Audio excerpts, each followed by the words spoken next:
All right, Skoch, we talked about last week. You really liked where the team was heading as the season's getting closer to the end. Now you guys have won 5 in a row, a couple of huge wins at home this past weekend. Just take us through it.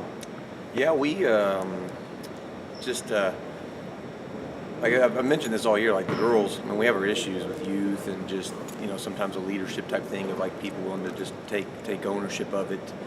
But we're generally moving in a good direction. And in the last couple of weeks, we told the girls, it's like last week you had a great week, and the couple of weeks before that you were having really good weeks.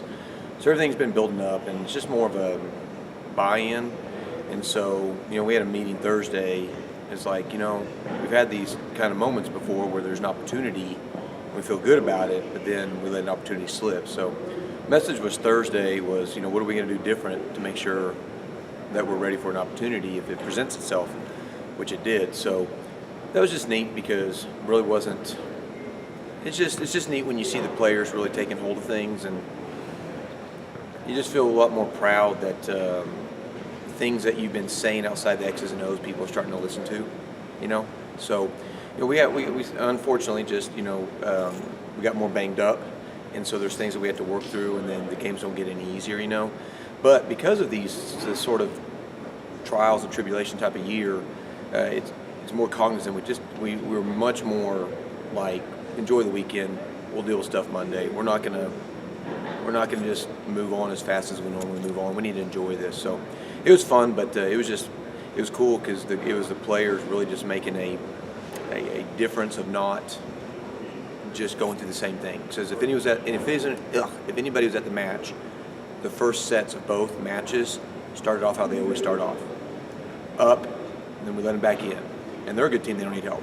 Or they're up and we come back 18-18, and we lose 25-19, 25-21, or 25-22. But both games were tied at 18-18, 19-19.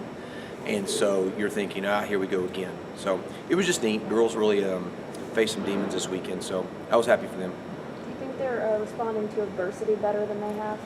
Yeah, and with young teams that are trying to figure out how to win, so what we brought up to them was Angelo and Tarleton have been winning the last couple of years, so they sort of know how to go about their business. And what happened was in those matches, we said, look what they're doing, because we were up 15-5 on Tarleton.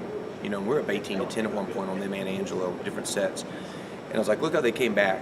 Like they just didn't hang their heads. They just kept throwing haymakers, and and so basically we use them as the model of look what winners do. They don't just stop. They just keep going, and so it was more of, okay, we did it our way and it didn't work. Now let's see how they're doing it. And so we actually used their model of how to go about the struggle when they were struggling for us to push through. And what was really neat was a guy that I had worked with the team, he pointed to the scoreboard after the match, and he's like, after the Angelo match, he's like, if you notice, after that first set, you were able to spread the gap in the sets, And that was really neat that he pointed that out, because we've had that kind of struggle. So, yeah, the girls are learning. They're learning at a really good rate. Close out the home schedule Tuesday with Western New Mexico, then hit the road and get some tough teams this weekend. Just kind of preview those scores. Yeah, Kingsville's bigger than Commerce and Tarleton and Angelo, and so they're a different monster. And so with some of the injuries we have some kids that it's going to be sort of like it's going to be like their sort of challenge, because some of these girls, the size is going to be a factor. But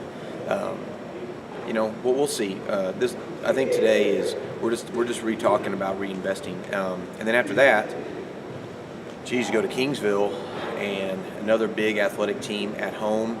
And because their gym is so benign, if anybody's been there, it's just a massive old hangar-looking building, but it's just, there's nothing to it, it's just big open space. So we're trying to get the AC. I'm trying to get a hold of high schools around here, whatever, and just get used to gyms. So we're actually going to move out of the box for 3 out of every 4 practices, just to get used to the last challenge these young teams have is, getting how to create all your energy when you're not at home. And so after this, we're basically closing up shop, except for here or there at the box, just to get the girls ready for all of what's to come. Picked up your 250th win here on Tuesday. What were your thoughts on that? Just like when I got the other ones, I didn't know. Actually, sort of funny story was on that. think it was Thursday or Wednesday. So we're having a decent practice, and at the end, sort of girls laid off, and I just started getting on to them, getting a little testy. Like, just like in the games, we start laying off, and I got in, some of the girls' faces, and we were just having. This was blunt, and if anybody's ever practiced, the girls have way more freedom than I think a lot of teams have at jabber back. But I really got on to them at the end. It got a little rough. And I'm like, you guys got to learn from this. And this is crud that we keep doing this. So I was like, get your mind straight and come back for really good practice on Thursday. So I got to the water station. I turned around, and all the girls were there with a big cookie cake, saying congrats. You want to talk about guilt? I was like, oh my goodness. So I cut that sucker up and gave all the cake to them. So it was fun, but in the moment you sort of don't realize that stuff till after the season's over. But it just shows it takes a long time to do that. You have to coach for a long time to get that.